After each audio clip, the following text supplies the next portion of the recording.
My name is David Gonzalez, and I've been asked from a number of friends and supporters to tell the story of how we got started with the Dream Beauty Academy.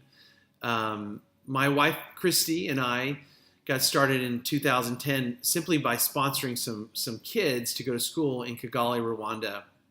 And in 2010, the founder of that organization came to Austin, where we lived, and actually wanted to meet with Chrissy and I to talk a little bit about fundraising because that was a part of my background.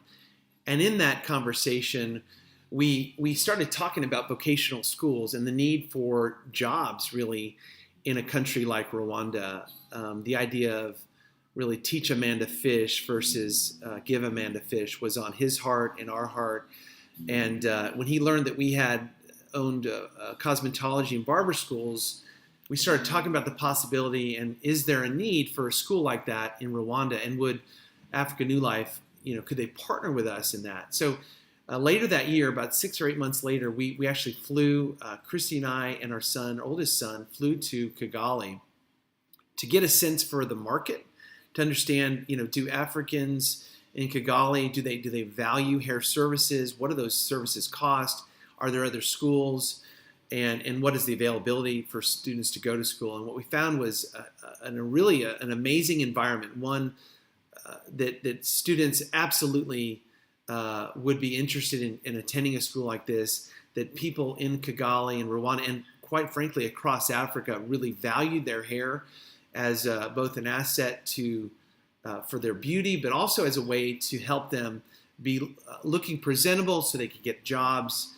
And so whether they were the poorest of the poor, they really wanted to maintain, an attractive hairstyle so that it would aid them in getting work. So, and there was really very little options for students to go to school, especially students that we were looking to target who were friends of or around this organization, Africa New Life. So 2010, we went and researched it. And in 2012 was when we founded the Dream Beauty Academy. It was really a thing where we thought we were just going to provide the funding for the organization, Africa New Life, and they were going to do all the work and running it. And we thought we were going to write checks, and that was it. What we found was far bigger than just writing checks. We actually started in 2013 to bring a group of our students and staff from our school in Springfield, Missouri, to Rwanda, and to bring our students and our staff to the school to both train and to learn from them about life and about the history of Rwanda. For those that don't know, in 1994, Rwanda went through an incredibly horrific genocide where it was basically a civil war between two major tribes in Rwanda, the Hutus and the Tutsis. And in that genocide, over 800 to a million people were murdered. And so now, fast forward 20 years later, the country's rebuilding, but there's still a lot of hurt and heartache in the country.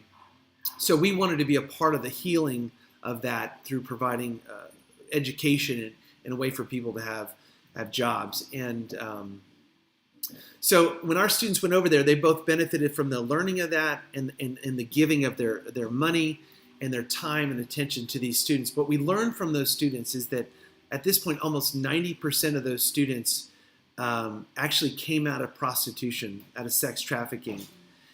We learned that the need for education was more than just technical education on how to teach them how to cut hair and to do hair services, but actually to help them heal inside. So that was something that Africa New Life was playing a huge part of.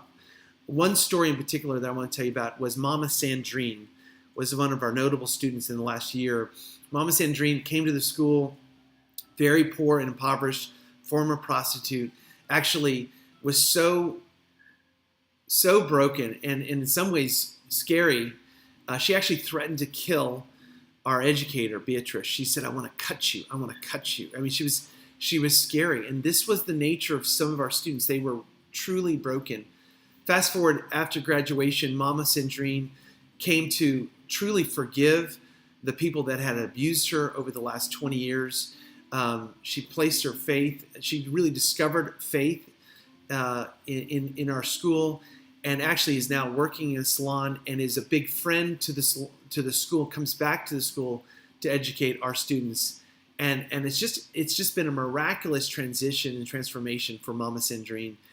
And that's kind of the nature of what we're doing at our school. We're trying to give them a skill, but we realize that there's a need to help them in more than just technical skills. So it's very messy work. I wouldn't say that we have it all figured out, but we're pressing on to continue to pursue this dream of both providing this skill and this training, but also helping them heal in their heart. It's a project that we're passionate about. We want to thank the Rotary Club, the Guest Group, the Academy of Hair Design in Springfield and in Austin. I mean, there's amazing stuff happening, and we could not have done it without you. So thanks very much. If you want more information about it, you can contact me at my email, david@